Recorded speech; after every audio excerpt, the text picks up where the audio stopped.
Bonjour, je suis ici avec Madame Marie-Claude, oui. C'est ça? Oui, je m'appelle Marie-Claude. Et comment vous allez, Madame? Ça va très bien. Là, on vient de finir une réunion du projet Rahab. Oui. Vous avez l'habitude de venir au projet Rahab? Oui, j'ai fait toutes les réunions de Rahab cette année. Ah, très bien. Donc, vous êtes assidue, vous êtes là, vous faites tout. Je suis fidèle. Je suis fidèle aux réunions des femmes, surtout. D'accord. Et qu'est-ce que le projet Rahab vous a apporté jusqu'aujourd'hui? Partagez avec nous un changement ou une pensée qui a changé, un comportement qui a changé par rapport au projet Rahab. Par rapport au projet Rahab, j'ai su à changer mon intérieur parce que je ne me connaissais pas assez. J'avais des choses cachées en moi et que je n'arrivais pas à enlever et des souvenirs du passé qui me détruisaient aussi. Donc par rapport à ce projet et les devoirs que les épouses nous donnaient à faire, ça m'a beaucoup aidée, même vis-à-vis de mes enfants. J'ai su comment leur parler, comment les respecter aussi, parce que j'avais tout le temps l'autorité sur eux. Puisque c'était des garçons, pour moi, il fallait, comme je jouais les deux rôles, papa et maman, donc pour moi, il fallait être dur avec eux. Or, c'est pas ça.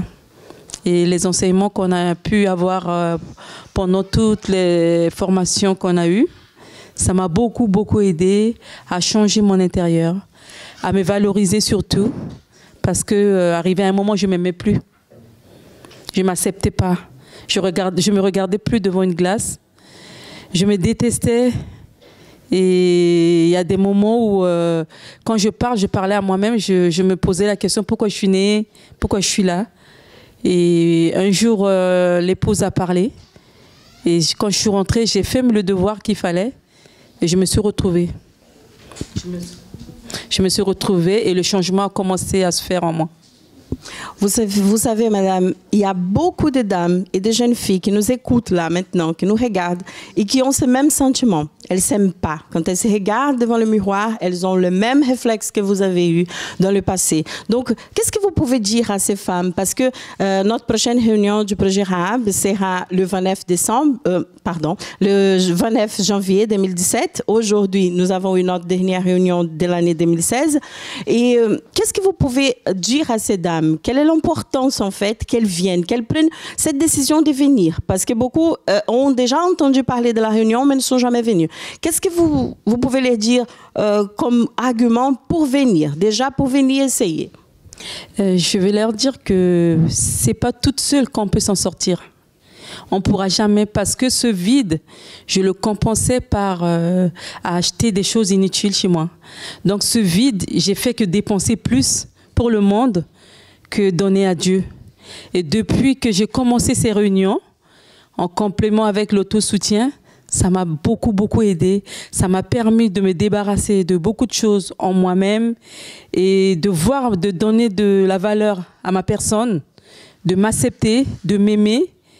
Et en faisant ces devoirs, je veux dire à mes chers frères et mes chères sœurs, de ne pas lâcher, de continuer, même si ils n'ont pas le temps, d'essayer de suivre ce cours, de persévérer, de faire les devoirs. Surtout les devoirs, ça nous aide parce que ce qu'on écoute sur place, on est nombreux, mais toutes seules, de les pratiquer, de les mettre en valeur parce que nous, femmes, on a une valeur en nous et qu'on ne sait pas mettre en évidence.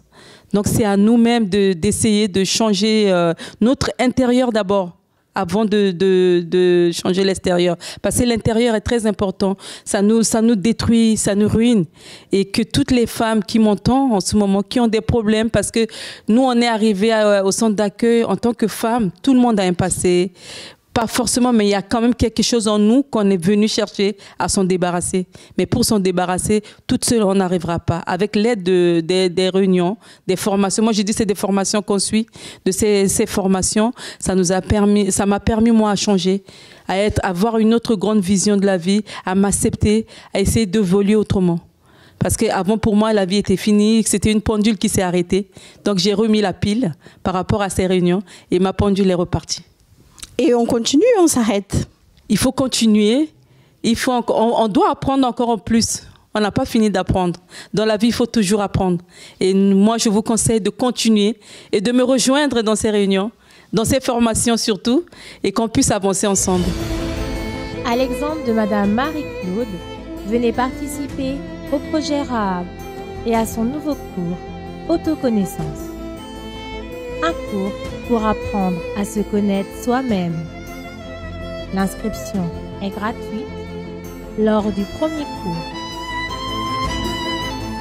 Le mardi 31 janvier à 19h. Au 254 rue du Faubourg Saint-Martin, 75 010 Paris. Accès métro Stalingrad sur la ligne 2 ou 5 ou métro Louis Blanc sur la ligne 7. Nous vous attendons.